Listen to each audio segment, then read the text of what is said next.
All right, so get this. Today we are going deep, deep, deep into love. Love. Love. It's going to be more than just your typical, Valentine's Day special. Right, right. We're going way beyond like the hearts and flowers and all that Okay. to figure out like how differently love has been thought about and like explored across time and cultures. Oh, interesting. Our main source for all this, Wikipedia, of course. Wikipedia. Yeah, the love entry. Always reliable, sometimes surprising, you know how it is. I But see. even defining love, that in itself is surprisingly tricky. You think something so universal, right, would have a simple, definition you could point to? But even dictionaries, they kind of struggle with it. I know. It's like the minute you try to nail it down, love just slips away and changes shape. Exactly. Where- Exactly. And Wikipedia points this out, love has so many different meanings you wouldn't believe. Oh, yeah. From simple pleasure to profound virtue, it's incredible. Yeah, and it's so interesting how our understanding of love is totally shaped by our culture. Oh, absolutely. It makes you realize love isn't this one-size-fits-all thing, It's so much more. So maybe before we get too deep into this, we should think about what love isn't to you. We all know the obvious ones. Hate, apathy. Right, the opposites. But what about just liking someone? Is that a form of love, or is it something totally different? Oh, that's such a good question. And it gets right to the heart of how hard it is to define love. Some cultures even have multiple words for love. Really? Which just shows they've been thinking about all these little differences for a long time. Huh, like the ancient Greeks. The ancient Greeks, exactly. They had at least 4 different words, each with its own little shade of meaning. So there was eros, right? We usually think of that as passionate, romantic love. Yeah, exactly. But then they had philia, which was more about friendship or platonic love. Oh, okay. And then there's agape, which was more of a selfless, almost divine kind of love. Wait, hold on. I've always wondered this. Was the difference between eros and philia really just about sex? Or was there something more to it? I mean, can't friendships be incredibly intense and even passionate? That's a debate that people have been having for centuries. Really? Oh, yeah. Some people say eros is all about physical desire, while philia is more about this deep connection of minds and spirits. Okay. But then others point out, both can be super intense, full of emotion, loyalty, and even a feeling of merging with the other person. So maybe we've oversimplified things by trying to cram all these different kinds of love into one little word. That could be it. And thankfully, Wikipedia gets how complex this is. It doesn't just focus on romantic love like everyone expects. It even goes into what they call impersonal love. Impersonal love. Okay, now I'm intrigued. So does that mean I can say I'm in love with my morning coffee? Well, maybe not in the same way you might love another person, but the article says you can have these strong feelings like identification, investment. You can even feel bonded with things that aren't human, believe it or not. So when you finally hit your personal best in, I don't know, your favorite sport, or the way some people devote their lives to a cause, is that what you mean? Exactly. Think about those moments when you feel this deep connection to something. That feeling of purpose, of fulfillment, that's what they mean by impersonal love. It could be driven by all kinds of things, too. Altruism, strong beliefs. Even a sense of beauty or wonder. It makes you realize, right, that the things we love, whether it's a person, an activity, even an idea, they can really change our lives. Absolutely. And then, of course, you've got interpersonal love, which is what most people think of when they hear the word love. Right. The love between people. Yeah, but even that is way more than just romantic love. Oh, for sure. We've all had those roller coaster experiences of unrequited love. Ugh, tell me about it. It's the perfect example of how powerful love can be, even if the other person doesn't feel the same way. So powerful. And we're only just scratching the surface here. We're going to look at both the science and the cultural perspectives on love. So get ready for a wild ride. I'm ready. So let's start with the science. Wikipedia says that, get this, biologists actually think of love as a drive, like hunger or thirst. Like a drive. Yeah. It's all about survival and passing on your genes, which kind of makes sense, but also takes the romance out of it, don't you think? It does seem a little, I don't know, cold at first glance. Yeah. But if we dig a little deeper, it actually reveals some fascinating things about how love works. Okay, I'm listening. For example, you've got the anthropologist Helen Fisher. She has this 3-stage model of love: lust, attraction, and attachment. Ooh, I think I've heard of this. So lust is like that initial bam surge of desire. Exactly. Pure hormones and chemistry. That primal urge to, well, I get it. driven by things like testosterone and estrogen. Yep. And then comes attraction. This is more focused. Say it's romantic desire for a specific person. That butterflies in your stomach, can't stop thinking about them feeling. Oh, yeah, I know that feeling. And that's when our brains just start pumping out all those feel-good chemicals, right? Like dopamine. Dopamine, Or at least norepinephrine, serotonin, you name it. it's like a natural high, seriously. It literally is. And those chemicals are why you get all those classic love-struck symptoms. The racing heart, the loss of appetite, can't sleep. But that can't last forever, right? Eventually, the fireworks kind of fade, and you settle into something more comfortable. That's true. That initial super intense attraction usually lasts, I don't know, year and a half to 3 years, something like that. Okay. But it doesn't mean love dies. It just changes into something more, well, sustainable, which is where attachment comes in. Attachment. That's what keeps couples together for years, even decades. For sure. And it's driven by totally different hormones like oxytocin and vasopressin, right? Mhm. The so-called cuddle hormones. Those are the ones. They create this sense of bonding, trust, security. That feeling of just like being content. Exactly.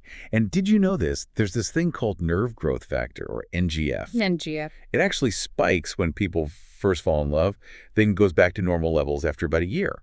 So that intense feeling, it's not just in your head, it's biological. So it's like literally a chemical roller coaster. It really is. It shows that love is not just a feeling, but this mix of biology, psychology, and social stuff too. Right, like how we think about love, the people around us, our culture, all that plays a role. Speaking of psychology, I remember reading about Sternberg's triangular theory of love. Intimacy, passion, and commitment, right? A classic model that helps explain all the different flavors of love out there. Yeah, like intimacy is all about feeling close, connected, vulnerable. Passion is the excitement, the attraction, that intense wanting. And commitment is more about the choice to stay together, to work on the relationship. And the cool thing is, different combos of these three create different types of love. Oh, totally. Like you can have infatuation, which is like all passion, no intimacy or commitment. Or you can have companionate love, which is strong on intimacy and commitment, but maybe less passionate. And there's like a whole spectrum in between, right? Like mixing colors to get a unique shade of love. Perfect analogy. And then there's another psychologist, Zick Rubin. He had his own take. Okay. He was all about attachment, caring, and intimacy as the key parts of love. I see. He even came up with the scales to actually measure these things. So it's not just about those warm, fuzzy feelings. There's a way to actually measure the different ways people experience love. Exactly. Right. And let's not forget about culture. Remember that saying, opposites attract? Oh, yeah, like that whole they complete each other thing. Well, when you talk about personality and values, it's not really true. Yeah. We tend to be drawn to people who are similar to us. That actually makes a lot of sense, but isn't there like one exception to that rule? Something about immune systems. You got it. We seem to prefer partners with different immune systems. Yeah. It's probably an evolutionary thing, makes for stronger offspring.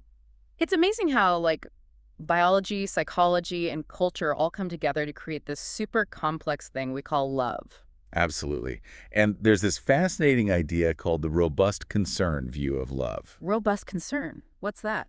It suggests that love isn't always about becoming one with someone. It's more about deeply caring for their well-being, even if it means they go their own way. So it's not about merging together, but respecting each other's individuality. Precisely.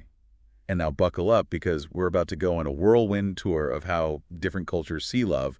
We'll start in ancient Greece, where, they had all those different words for love. Oh yeah, the eros, philia, agape crew. But what's even more fascinating is how those different types of love played out in their society. Okay, I'm ready for my crash course in ancient Greek love. Well, eros, that passionate romantic love, was often seen as this powerful force.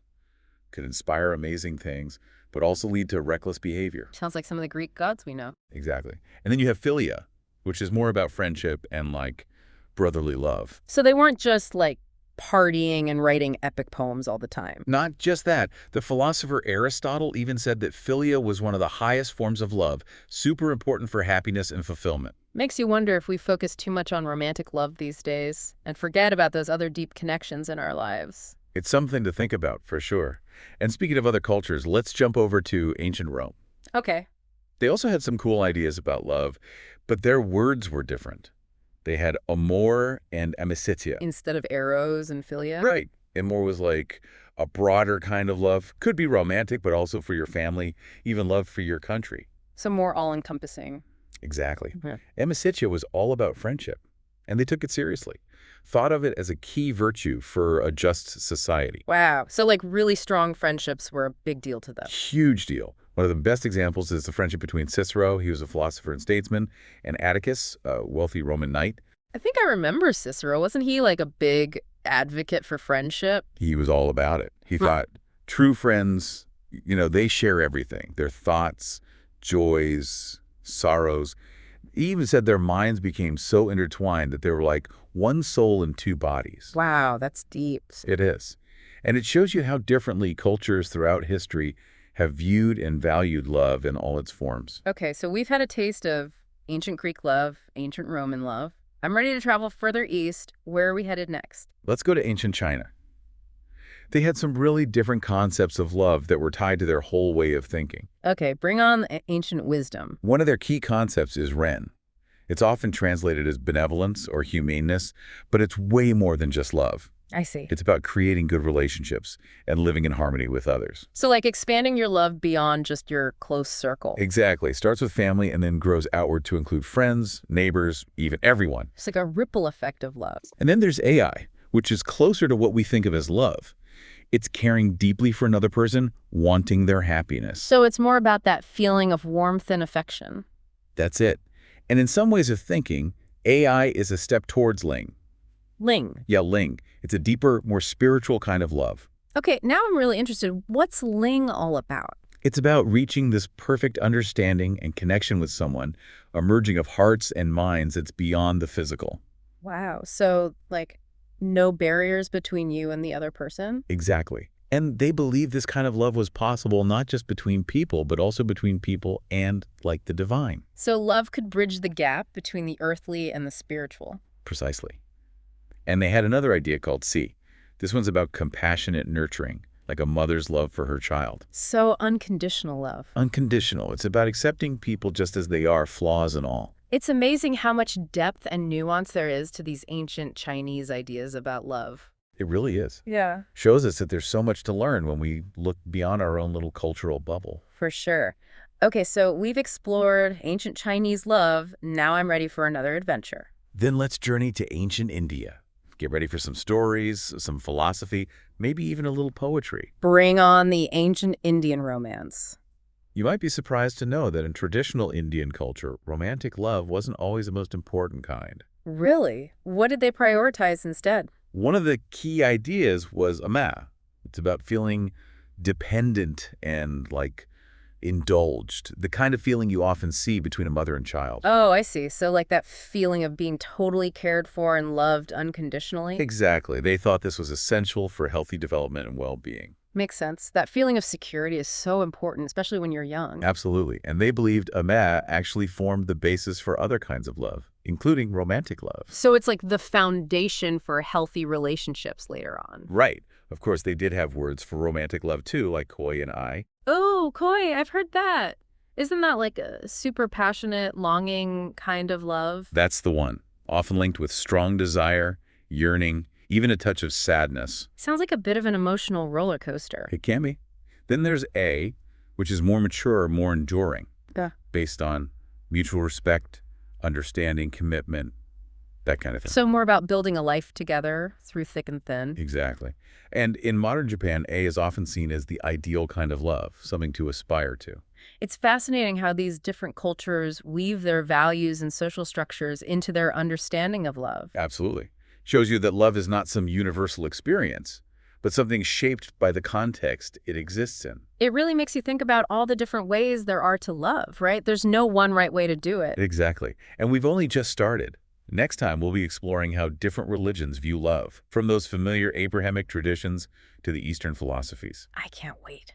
It's amazing to see how this one emotion, love, can be so complex and have so many different layers. It's going to be a fascinating journey through spirituality, faith, and that search for meaning in a world that often feels pretty chaotic. I'm ready for it. All right, welcome back. I don't know about you, but my head is still spinning from all those different ways cultures view love. It's a lot to take in, isn't it? It is. But I'm ready for more. This time, I'm really curious to see how different religions view love. It's fascinating how love and spirituality are so intertwined. It really adds a whole other layer, doesn't it? I mean, culture shapes how we express love, but religion often tries to explain where it comes from and what it's for. That's a great point. Okay, so let's start with some familiar territory, shall we? The Abrahamic religions, Judaism, Christianity, and Islam. They all come from the same root, so I'm wondering how their views on love, like, overlap and differ. Well, a good place to start is with the concept of love itself. In Judaism, the word ahava is often used to talk about love, Mm. especially the love between people and God. Okay, so right off the bat, we're seeing that love isn't just about relationships between people. It's about our connection to something much bigger than ourselves. Exactly. And then there's hesed, which is even more interesting. It goes beyond just a feeling and becomes more like a character trait. Oh, okay. It's about generosity, grace, taking loving action. It's less about how you feel and more about what you actually do. It's about putting love into practice, showing it through your actions. That really speaks to me, you know? It's easy to say, I love you, but it's our actions that really matter. Absolutely. And this idea of love in action is echoed in that famous commandment, love thy neighbor as thyself. Right. It's about extending that care and concern to everyone, no matter who they are or what they believe. It's a powerful reminder that love shouldn't be limited to just our inner circle. It should be a force for good in the world. I love that. Okay, so we've got Judaism. What about Christianity? How do they view love? Well, in Christianity, love is seen as this driving force, and they believe it comes directly from God, who is love itself. So it's like this divine energy flowing through everything, connecting everyone and everything. That's a beautiful way to put it. And they use the Greek word agape to describe this divine love. Agape. Wait a minute, that rings a bell. Didn't we talk about that with the ancient Greeks and their different words for love? You've got a great memory. Remember how we said agape was about selfless, even divine love? Well, in Christianity, agape is the kind of love God has for humanity, and it's the kind of love they strive to have for each other. So it's not just a feeling, it's something to aspire to. It's about choosing to love, even when it's hard. Exactly. And it's not just about loving those who are easy to love either. Christians are even called to love their enemies, which is one of the most challenging parts of their faith. Wow, to love your enemies. That takes a whole other level of compassion and forgiveness. It does, and it shows just how transformative love can be. It can break down walls and heal wounds. And we can't talk about Christian love without mentioning that famous passage from Corinthians, right? The love is patient, love is kind one. You know, the one they always read at weddings. Ah, yes, Corinthians, a classic for a reason. It so beautifully describes those qualities of love, patience, kindness, humility, forgiveness. It's like a blueprint for how love should look in action. And speaking of putting love into action, for Christians, loving God with all your heart and loving your neighbor as yourself, those are the two most important things. It's like their guiding principles, the foundation of their faith. Exactly. Love isn't just some nice sentiment for them. It's at the core of everything they believe and do. Okay, so we've seen how central love is in both Judaism and Christianity. Now I'm curious about Islam. How does that faith view love? Well, one of the 99 names for God in Islam is Al-Wadud, which means the loving one. So right away, we see that love is a fundamental part of who God is in Islam. Exactly. And the Quran really emphasizes treating everyone with kindness. They use the word birr to describe this kind of deep, genuine kindness. It sounds like love in Islam is closely tied to brotherhood, compassion, and a sense of responsibility for others. Absolutely. And there's this other interesting concept in Islam, particularly within Sufism, called ishq. Sufism. Yeah, it's a mystical branch of Islam. Oh, right, I've heard of that. And ishq is all about divine love. Hmm. Sufis believe that all love comes from God's love, and that by experiencing love, we can connect with the divine, return to that pure state we were in at the beginning. So love is like a path back to God, a way to transcend our ego and merge with the source of all love. That's the idea. And Sufi poets, they often use the metaphor of wine to describe this intense love for God. Wine. Yeah, they talk about being drunk with love, lost in that ecstasy of being united with the divine. Wow, that's a powerful image. It really captures the intensity and transformative nature of this kind of love. And before we move on from the Abrahamic religions, I want to touch on the Baha'i faith. It's a newer religion, but it has some really beautiful teachings on love. Oh, I'm always fascinated by how different religions approach this idea of love. What's unique about the Baha'i perspective? Well, they believe that love is the most fundamental principle of existence. Like, it holds everything together. It's the energy behind all creation. So it's not just an emotion, it's like the very fabric of reality. Exactly. And they think love is the key to making a better world, one where justice, peace, and unity are a reality. It's a beautiful vision, a world united by love. And Baha'u'llah, the founder of the Baha'i faith, taught that we should follow God's commandments out of love, not because we're afraid or obligated. So love should be the motivation for doing good, not the fear of punishment or desire for reward. Exactly. It's about aligning your actions with love and working towards a better future for humanity. This exploration of love in the Abrahamic religions has been so insightful. It's amazing how they all highlight the importance of love, even though they express it in different ways. And we're just getting started. Now let's shift our focus eastward and look at the Dharmic religions, Buddhism and Hinduism. These ancient traditions have such profound insights into love and its role in our spiritual lives. Okay, bring on the wisdom of the East. In Buddhism, love is understood as this selfless, universal quality. It's the basis for things like compassion, finding joy in others' happiness, and even equanimity. So it's not just about romantic or family love, it's about expanding your love to include all beings. Exactly. And these qualities are called the Brahmaviharas. They're considered the highest states of mind you can reach in Buddhism. Okay. The first one is loving kindness, or maitri. It's about developing goodwill towards everyone. So like radiating love outwards to include everyone. And this naturally leads to compassion, or karuna, for those who are suffering. So if you see someone in pain, you're moved to help, to ease their suffering. Exactly. Love and compassion, they're two sides of the same coin. And then there's sympathetic joy, or mudita, which is all about being happy when others are happy. Oh, that one can be tough, especially when you're going through a rough patch yourself. It can be. But Buddhism encourages us to shift our perspective and celebrate the happiness of others, even if we don't know them. So it's about letting go of ego and realizing we're all connected. When someone else is happy, we can all share in that joy. And lastly, there's equanimity, or upekkha. It's about having a balanced mind, free from clinging and aversion. It's like being able to weather the storms of life without getting swept away by your emotions, staying grounded. Exactly. Yeah. So Buddhism offers a path to cultivating a love that's both expansive and grounded, both personal and universal. It's about transforming how we experience love into something that can make a positive impact on the world, something that can help reduce suffering and bring us closer to enlightenment. That's a beautiful way to put it. Now let's move on to Hinduism. It's such a diverse religion, so I'm sure there are many different perspectives on love. I'm ready to dive in. What can you tell us? Well, one concept that comes to mind is kama, which is all about pleasure and sensual love. It's often associated with the god Kamadeva. Oh yeah, Kamadeva. He's the one who rides around on a parrot, right? With that bow and arrow made of sugarcane and flowers. That's the one. Yeah. And kama isn't just about physical desire. It's about experiencing all those sensory pleasures, enjoying the beauty and richness of life with all your senses. It's about really being present in the moment and savoring every experience. Exactly. But Hinduism recognizes that kama can also lead to attachment and suffering if it's not balanced with other higher forms of love. So, similar to the Greeks and Eros, it's a powerful force that needs to be handled with care. Right. So what are those higher forms of love in Hinduism? Well, one is prama. It's often translated as pure love or elevated love. Okay. It's more about the spiritual side of love, Yeah. going beyond just the physical and emotional. So it's about connecting with the soul of another person, seeing them as a reflection of the divine. Exactly. It's about recognizing that spark of divinity within ourselves and others. And this kind of love is often tied to deep devotion to God, like in the bhakti tradition we talked about earlier. Right, bhakti. And there's also karuna, which is compassion and mercy. Karuna is one of the highest virtues in Hinduism.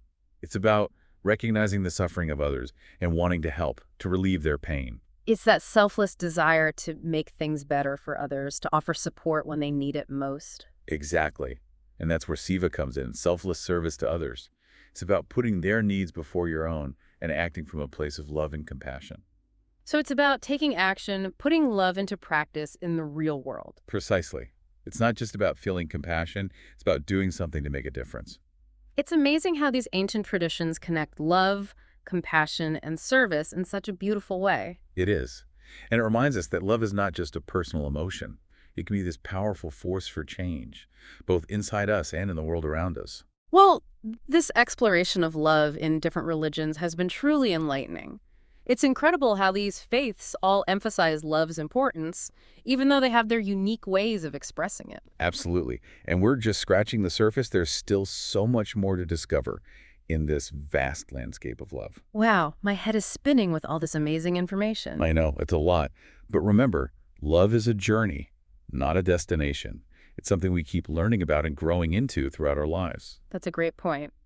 And in the final part of our deep dive, we'll be tackling the political and philosophical dimensions of love. Get ready for some thought-provoking discussions about the nature of love and how it shapes our world.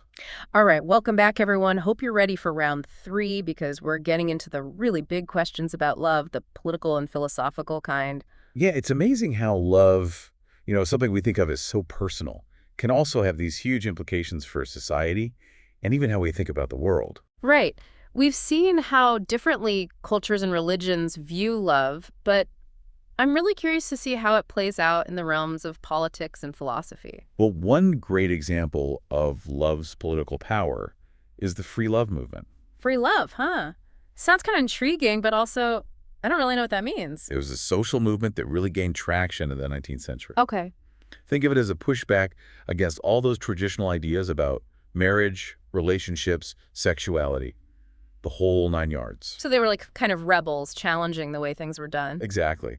They saw traditional marriage as a way to control people, often limiting women's rights and freedom. So they wanted to like separate love and relationships from the government. Exactly. They thought things like marriage, divorce, even birth control, those should be personal choices, not something the government dictates. It's really interesting how this idea of free love connects to these bigger ideas about personal freedom and autonomy. Oh, absolutely. And it's a debate that's still going on today, as we figure out things like marriage equality, reproductive rights, and how our ideas about relationships are changing. So love isn't just a private thing, it can be a force for social change. For sure. Now, get ready for a little brain workout because we're going to dive into how philosophers have thought about love. It can get pretty abstract. All right, lay it on me. I'm ready to do some philosophical heavy lifting. Okay, so one perspective is called love as a union. Love is a union. Thinkers like Roger Scruton and Robert Nozick, they've explored this idea. They see love as two individuals merging into this we. So like that feeling of becoming one with the person you love, like creating a shared identity. Exactly. And they argue that this merging, this creating of a shared self, actually strengthens the care and concern you have for each other. I can see that, yeah. You're not just looking out for number one anymore. You're looking out for the us. But isn't there a danger in that? Like, what happens to your own individual identity? Do you get lost in the relationship? That's a good question. And some people have criticized this idea for that reason. Yeah. They worry that this kind of merging can lead to a loss of individuality, especially for women who, historically, have often been expected to sacrifice their own needs for the sake of the relationship. That's a really important point. So how do people who support this love as a union idea respond to that?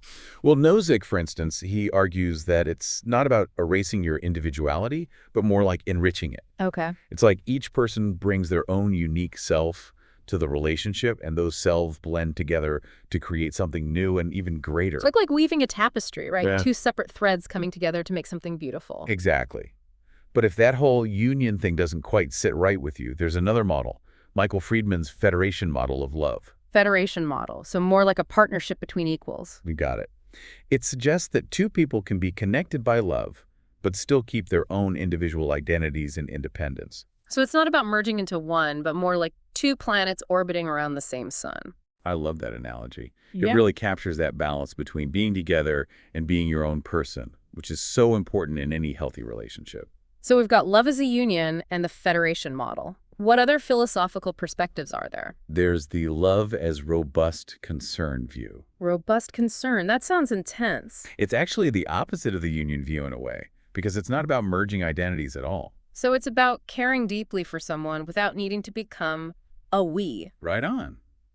It emphasizes respect for the other person's individuality and choices, valuing their happiness even if it takes them on a different path than you. It sounds like a very mature and respectful way to approach love. It is. And people who support this view argue that it's actually the most ethical and sustainable kind of love because it avoids things like possessiveness and codependency. I can see that. But doesn't robust concern run the risk of feeling kind of distant, like it's missing that passion and intimacy that people often crave in love.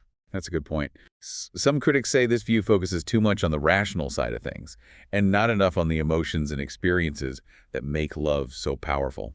It's like the difference between admiring someone from afar and actually being in a real messy, complicated relationship with them. Great analogy. And speaking of different ways of relating to the people we love, there's also the love as valuing perspective. Love is valuing. Okay. This one focuses on how we see our loved ones as valuable and significant. So it's about recognizing and appreciating those qualities that make them special, make them worthy of our love. Exactly. And there are two main ideas within this view: appraisal and bestowal. Appraisal says we love people because of who they are, their good qualities, their beauty, their intelligence. We see something in them that we admire. So it's about recognizing the value that's already there in the other person. Right. But this view has trouble explaining why we love specific people and why our feelings can change over time. If it's just about their qualities, wouldn't we love everyone who has those qualities? Yeah, there's definitely more to it than that. So what's the other idea? Bestowal. This one suggests that love actually creates value in the person we love. So it's not just recognizing their existing value, but actually adding to it through our love. That's the idea. Our love helps them grow, supports their dreams, and encourages them to become their best selves. It's beautiful, really. But how does this explain why we choose to love certain people and not others? Why do we bestow value on some and not on others? That's the million-dollar question, and philosophers are still trying to figure it out. It just goes to show how complex love is and how hard it is to explain it with logic alone. It's like trying to capture lightning in a bottle. Exactly. And finally, we have love as an emotion, which looks at how love fits into the whole world of human emotions. Some think of love as its own unique emotion, with its own triggers and responses, while others see it as a more complex combination of different emotions. So love is either its own special feeling or it's a blend of lots of feelings working together. Right. The emotion proper view suggests that love is a reaction to a specific thing, like seeing someone attractive or having a moment of deep connection. But that might be too simple to capture everything about love. Yeah, it feels like reducing love to just a chemical reaction in the brain misses something important. I agree. And that's where the emotion complex view comes in. It says that love is more like a tapestry made up of many different emotions like joy, sadness, anger, fear, even pain. It's like a whole symphony of emotions, not just a single note. Love that analogy. This view emphasizes how shared experiences, memories, and that deep emotional connection shape a loving relationship. It's about building a history together, a story that unfolds between two people over time. So love isn't just a feeling that comes and goes. It's an ongoing process that we create with the people we love. Exactly. And as we wrap up our deep dive into love, I'm really struck by how multifaceted and mysterious this emotion really is. I know. We've gone through so many different perspectives on love, from biology and culture to religion and philosophy. And it's clear that there's no easy answer, no one definition that fits all. And that's what makes it so amazing. Love keeps inspiring art, poetry, music, philosophical discussions. It pushes us to connect with others, to create, to grow, and to find meaning in a world that can often feel pretty chaotic and uncertain. It's been quite a journey. And as we sign off, I want to leave you with this question. What does love mean to you? How does it show up in your life, and how do you express it in the world? I hope this deep dive has given you some new ways to think about love and that it sparks your own journey of discovery into this fascinating and essential part of what makes us human. Thanks for joining us.